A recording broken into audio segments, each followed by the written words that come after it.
Boa noite, queridos irmãos. Vamos elevar nossos pensamentos a Deus e a Jesus Cristo, nosso irmão e mestre, e aos espíritos de luz, mentores da Casa Espírita Eulália Nogueira. Sua proteção neste momento, nos abençoando, que tenhamos um bom entendimento da leitura do Evangelho. Vamos dar continuidade à introdução. Resumo da doutrina de Sócrates e Platão, incisos 6 a 9. O 6. Os demônios, espíritos, ocupavam o espaço que separa o céu da terra e constitui o laço que une o grande todo a si mesmo. A divindade nunca entra em comunicação direta com o homem, e por meio dos demônios que os deuses se relacionam e falam com ele, seja durante o período em que ele está acordado, seja durante o sono. A palavra daimon, da qual se derivou demônio, não possuía antigamente o significado que possui hoje. Não se aplicava exclusivamente a seres maldosos, e sim aos espíritos em geral. Os espíritos superiores eram chamados deuses, e os espíritos menos elevados demônios. Eram esses que se comunicavam diretamente com os homens. O Espiritismo também ensina que os espíritos habitam o espaço e que só se comunica com os homens estando eles acordados ou dormindo, por intermédio dos espíritos puros, encarregados de transmitir suas vontades. Se substituirmos a palavra demônio pela palavra espírito, teremos a doutrina espírita. Colocando a palavra anjo, teremos a doutrina cristã. No 7, Sócrates e Platão entendiam que a preocupação constante do filósofo deve ser a de se dar mais atenção à alma do que à vida presente, que não passa de um instante perante a eternidade. Se a alma é imortal, não é mais sábio viver tendo como objetivo a eternidade. O cristianismo e o espiritismo ensinam a mesma coisa. 8. Se a alma é imaterial, após essa vida ela deve ir para um mundo igualmente invisível e imaterial, da mesma forma que o corpo, após sua decomposição, deve retornar à matéria.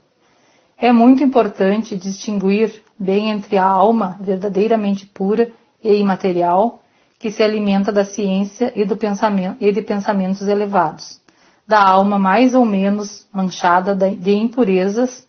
Essas impurezas impedem a alma de se elevar ao divino e a retém nos lugares por onde morou quando estava na terra. Como se vê, Sócrates e Platão compreendiam muito bem os diferentes graus de desmaterialização da alma. Deixam bem claro qual a diferença entre o destino de uma alma de maior ou menor pureza. O Espiritismo prova por meio de inúmeros exemplos colocados à nossa disposição o que eles diziam por intuição. 9. Se a morte fosse a destruição completa do homem, seria uma grande vantagem para os maus, visto que se libertariam ao mesmo tempo de seu corpo, de sua alma e de seus vícios. Somente aquele que adornou sua alma com os verdadeiros enfeites poderá esperar tranquilamente a hora de sua partida para o outro mundo. O materialismo, que proclama o nada para depois da morte, teria aí a anulação de toda a responsabilidade moral posterior e, por consequência, estaria estimulando o mal, pois a pessoa má teria tudo a ganhar com o nada. Somente o homem que se libertou de seus vícios e se enriqueceu de virtudes pode esperar tranquilamente o despertar na outra vida. O Espiritismo nos mostra, através de inúmeros exemplos, o quanto é aflitivo para os maus a passagem de uma vida para outra, ou seja, a entrada na vida futura. vou passar aqui para vocês, irmãos, um pouquinho do meu entendimento, tá? Os demônios são espíritos que separam o céu da terra. Eles passavam as informações para o homem na terra naquela época. E daimon significava espíritos, demônios. Eram espíritos menos elevados. Os mais elevados eram chamados de deuses. A comunicação era feita através do sono ou acordados para transmitir as suas verdades.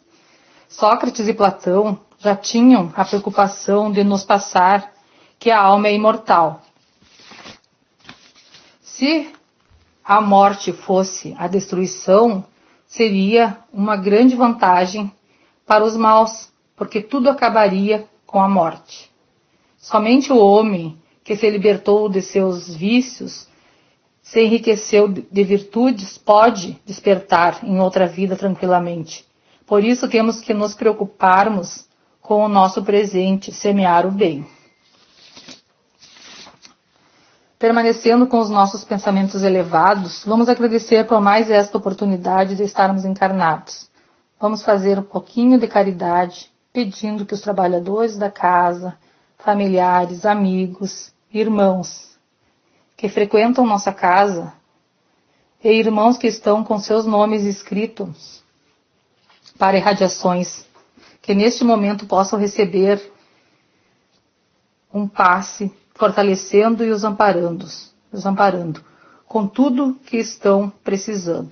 Se assim for da vontade do nosso Pai e do merecimento de cada um.